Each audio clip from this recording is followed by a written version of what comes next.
देह थियो पर देह। लेखिका श्रीमती सुंदरी उतमचंदाणी। हीअ कहाणी हुन जे कहाणियुनि जे मजमूए बंधन मां खई वई आहे।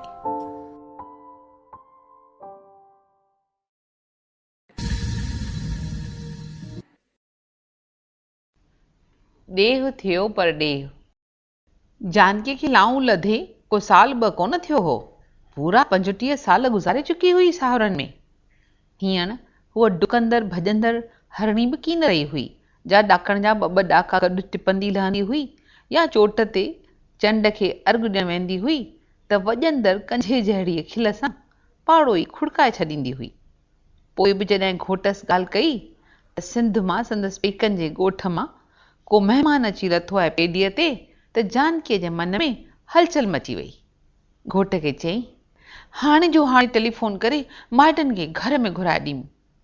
हू पियो खिले, हिन नंढी उमिरि में बि पेकनि जी एॾी सिक। नंढड़ीअ नी गरजियां खणी अंगल कयो अथई त महिमान खे घर में घुराए ॾे। जानकी रुसी पई त घोटस चयो, वाह भाई, तूं त 20 साल नंढी पई लॻीं। चङो बाबा, घुराए थो ॾियां महिमान। महिमान जो घर में त जानकी ऐं घोटस ॾाढो हाव भाव कयो। खाधे जी तांग लथी त जानकीअ जे घोट चयो, मां त ऑफिस थो हलां, तूं वई ॻोठ जा अहवाल पुछीस। जानकी बि वांदी थी अची महिमान जे अॻियां वेठी, ॾाढी हुब मां चयईं, सच चइजांइ केवल भाउ, तूं मुंहिंजे ॻोठ में रहंदो आहीं, उतां थी आयो आहीं? हा अदी, आउं बिल्कुलु ॻोठां थी आयो आहियां। जानकीअ जे चीकनि गिलनि में खड़ड़ियूं ठहियूं पयूं। चयईं, अदा, अलाए जे केतिरा साल थिया जो ॻोठ मां आयल को पखी बि कोन ॾिठो अथमि। भरिया 35 साल थी विया आहिनि मुल्क जे विरहाङे खे, पर उन वक़्त जो माण्हू उॾाणा आहिनि खखड़नि वांगुरु, त दाणो न मिड़ियो आहे दाणे सां। माउ पीउ जी ई रुगो भुणक हुअमि त वीचारा मुहाजिरनि था मारिजी विया, बाक़ी ॿियो कुटुंब त अञा बि मालूम कोन्हे त केॾां वियो। वरी अच वञ जा रस्ता न रोकजनि हा त बि चङो। माण्हुनि खे ठापर आई तॾहिं त को वञी वाह साह लही अचिजे हा ॻोठ जो, पर वीज़ाउनि ऐं पासपोर्टनि पंहिंजे जनम जे ॻोठ खे हणी विलायतुनि खां बि परे करे छॾियो आहे। कॾहिं त अहिड़ी छिक थींदी अथमि ॻोठ लाइ जो राति राति बि जाॻंदी आहियां। केवल हमदर्द लहज़े में चयो, अदी, पंहिंजी जन्म भूमि हूअ शायदि एॾी यादि न बचे, पर उन खां परे हलियो आहे त उन जी हर शइ ॼण अखियुनि अॻियां पई फिरे। पर अदी, हाणे असांजो ॻोठ न रहियो अथई, असुल शहर थी पियो आहे। आस पास जे पसगिरदायुनि में जो भांत भांत जे सामान ठाहिण जो फैक्ट्रियूं खुली वयूं आहिनि, त शहर जी रौनक ई ॿी थी पई आहे। जानकी केवल ॾांहुं निहारींदे दूर किथे पंहिंजे ॻोठ जा नज़ारा ॾिसी रही हुई। केवल चयो, न रुगो ॻोठ जी सूरत शिकिल फिरी वई आहे, पर असुल माण्हुनि जा वीचार वहिंवार बि बदिलजी विया आहिनि। कीअं भला? जानकीअ ॾाढी इंतज़ारी ॾेखारी। हिकिड़ो मिसाल थो ॿुधायांव। थोरो वक़्तु अॻु जी ॻाल्हि आहे, हिकिड़ो वॾो ज़मींदार जेको ॻोठ जो मुखी करे लेखबो हो, उहो गुज़ारे वियो। पैंच मुखीअ जे पुट खे पग ॿधण आया त छोकिरो वठ ई न पियो ॾे। चए, इहे ज़माना ई लॾे विया, जॾहिं मुखी पग पाए ओताक ते वेठो चिल्म मां बुड़का कढंदो हा ऐं ॻोठ जा हाड़ी नाड़ी अची खेसि सलाम भरींदा हुआ। हाणे एतिरो वक़्तु सो कंहिंखे रखियो आहे? पैंच बि भला थिया नए ज़माने जा, तिन चयोसि, मिड़ियो ई खणी सोड़ कर। हाणे भाई चिल्म छाजी ओताक छाजी? जानकीअ खां खिल निकिरी वई। केवल चयो, अदी, अॼु जे सिंधी जवाननि खे सिंध जी धरतीअ सां ॾाढो प्यार आहे। तोड़े लॾे वियल सिंधियुनि लाइ बि ॾाढी हुब ऐं हमदर्दी अथनि। सिंधी ॿोलीअ लाइ त जान था ॾियनि।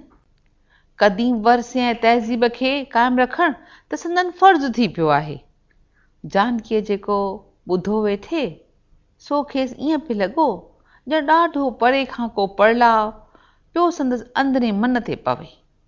दूर किथे माज़ी जे तस्वीरुनि खे ॾिसंदे चई, अदा, असीं जॾहिं नंढियूं हुयूंसीं तॾहिं त तूं ॾिसी हा असांजो रहण करण। अठें थींदी हुई त पाड़े जूं निहाणियूं घर घर में खाइण निकिरंदियूं हुयूंसीं। अछनि चांवरनि जे खिचड़ीअ मथां खंडु बुड़के ॾींदियूं हुयूं वॾी थालीअ में गॾिजी खाइण लाइ।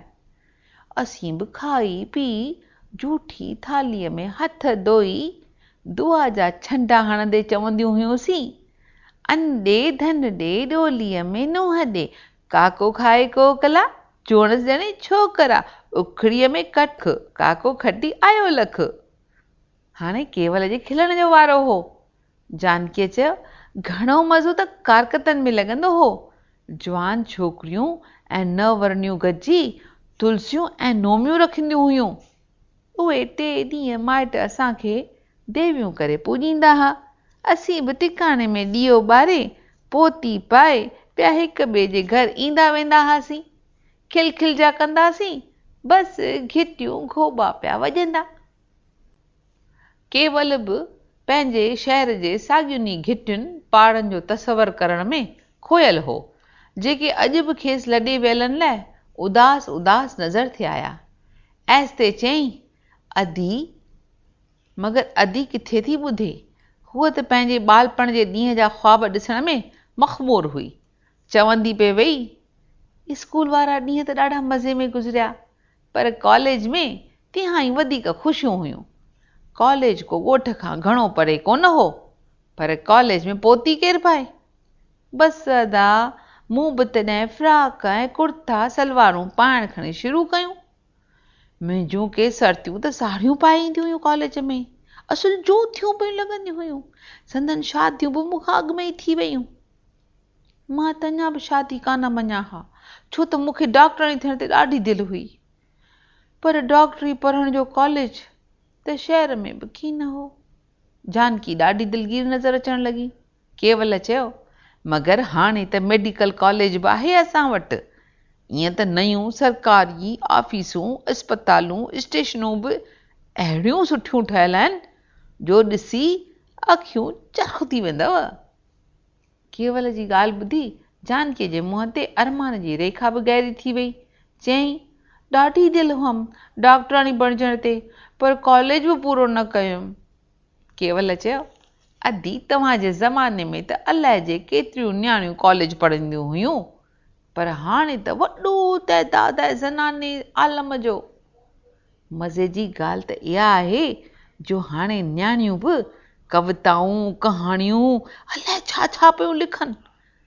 असुल फसुल लही पियो आहे सिंधी अदीबाउनि जो। के शाह सचल सामीअ वारा बैत गीत पियूं लिखनि, त के टैगोर, प्रेमचंद, शरत चंद्र वांगुरु कहाणियूं किसा पियूं लिखनि। के त खुलेआम लेक्चर बि कनि, ऐं रेडियो ऐं टीवी तां प्रोग्राम बि पियूं ॾियनि। जवानड़ियुनि जो हर ॾस में अॻिते कदम ॾिसी तव्हीं त जेकर ॾाढो अजब खाओ। जानकीअ वॾे उत्साह सां चयो, चवी थो रुगो अजब खाईंदसि? अदा मां त उछलजी पई आहियां। मुंहिंजे ॻोठ जूं न्याणियूं किसा कहाणियूं ऐं बैत गीत लिखण लॻियूं आहिनि। अई वाह वाह, मूंखे न पर हुजनि त जेकर उॾामी वञी पंहिंजे ॻोठ में पहुचा। मां त आहियां ई कहाणियुनि जी कोॾी। अदा, कुआरे हूंदे जी यादि थी अचे, सुर्गी बाबे ऐं चाचे जो चौधारी असीं छोकिरियूं कमर कशे वञी वेहंदा हुआसीं। सियारे जा ॾींहं हुजनि, सिगड़ीअ ते पिया हथ सेकियूं त झोल मां ॾोॾियूं, बादामियूं ऐं अखरोट कढी फोड़े पिया खाऊं। पर ध्यानु हुजे रुगो किसनि ॿुधण में। रामायण महाभारत जूं आखाणियूं, अलफ लैला जा किसा, उमर मारवी ऐं ससुई पुनू जूं लोक कथाऊं।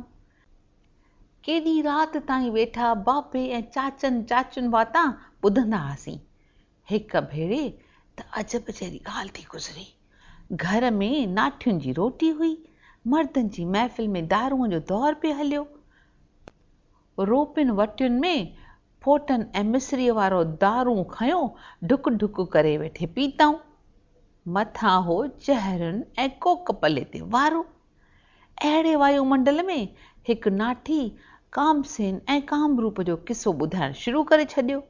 सॼो किसो बैतन में बरज़बान यादि होसि। ॻाइण जो शुरू कयईं त जो जिते हो उहो उते बीही वियो। ओचितो अम्मा वॾीअ वठी ॾिनियूं ओछिंगारूं। ॻाइण में अहिड़ो को दर्द हो जो अम्मा खे पंहिंजो विलायत वारो पुटु अची यादि पियो। बसि सुता फट उखली पियसि। 30 साल जो पुटु ख़त पटु ई न लिखियो होसि।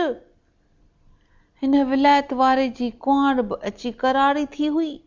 मुड़ुस जे विछोड़े में ॻड़ी कंढा थी वई हुई। उन जा बि अहिड़ा सुता सूर जागी पिया जो वेचारी तितर वांगुरु अची फथकी। विछोड़ो ॾाढी बुरी चीज़ आहे अदा। चवंदे चवंदे जानकी चुप थी वई। ॻोढ़ा संदसि ॿिन्ही गिलनि तां लाटूं ठाहे पिए विया। इते केवल वॾी आर्तर वेला सां चयो, ही ॻाल्हियूं त मुंहिंजी अम्मी बि बिल्कुलु साॻीअ रीति ॿुधाईंदी आहे। ॻोढ़नि सां टिमटार अखियूं मथे खणी जानकीअ पुछियो, केरु? मुंहिंजी अम्मी, तव्हांजी शिकिल बि घणी पई मिले उन सां। हूअ कॾहिं ईअं बि चवंदी आहे त विरहाङे वक़्तु सरहद पार हिकु भेण पणिजी वई हुई, तंहिंजो न को अथमि ॾसु न को पतो। अबो बि ॻाल्हि कंदो आहे त विरहाङे वक़्तु जॾहिं माण्हू घर तड़ छॾे उथी भॻा तॾहिं केतिरा कुटुंब हिक ॿिए खां विछड़ी विया। असांजी अम्मी बि खेसि हिकु अस्पताल में मिली हुई।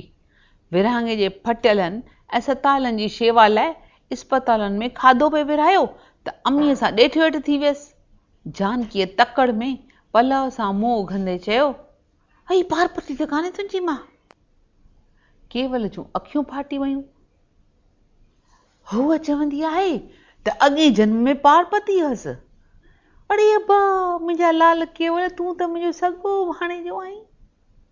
असीं ज़ालूं शादीअ खां पोइ वारी हयातीअ खे चऊं ई ॿियो जनम। सो हक़ ते तुंहिंजे अम्मीअ तोखे चयो न त अॻे जन्म में पार्वती हुअसि, यानी पेको नालो पार्वती हुअसि। हाणे को जानकीअ जे बह बह खे ॾिसे हा। घोटस जॾहिं घर में कदम रखियो त केवल खे ॿांह खां छिकींदे चयईं, ॿुधो था ॿुधो था। चवंदे चवंदे संदसि अॻियां वठी वई, हीअ अथव मुंहिंजो भाणेजो, मुंहिंजी भेण पार्वतीअ जो पुटु। किथे अची परॾेह में ॾेही मिलियो अथमि। चवंदे चवंदे वरी अची रोअण में छुटकी। केवल घोटस खे सॼी ॻाल्हि पेराइती करे ॿुधाई। हिन बि केवल खे खणी गले लॻायो। केवल जे बि चंड जहिड़े गोल चहिरे मथां पंहिंजी पाईअ जी चांडोकी बहकी पई। जानकीअ जे त ख़ुशीअ जो पारो ई की न हो।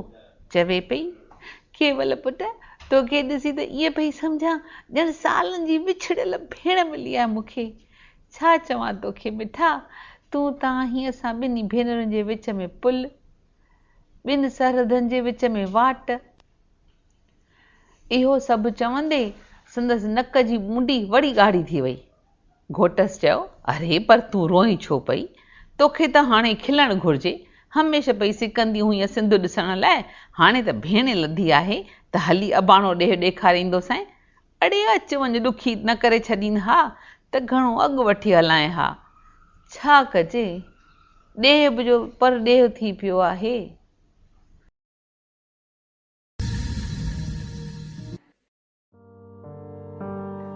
तव्हां ॿुधी रहिया हुआ कहाणी ॾेह थियो पर ॾेह। हुन जो लिखियल ॿियूं कहाणियूं तव्हीं पढ़ी सघंदा हुन जे वेबसाइट www.sundariuttam.com ते। पंहिंजो रायो मोकिलींदा असांखे info@sindhisangat.com ते। पाण बि पढ़ो ऐं ॿियनि खे बि ॿुधायो। सिंध त फैलायो।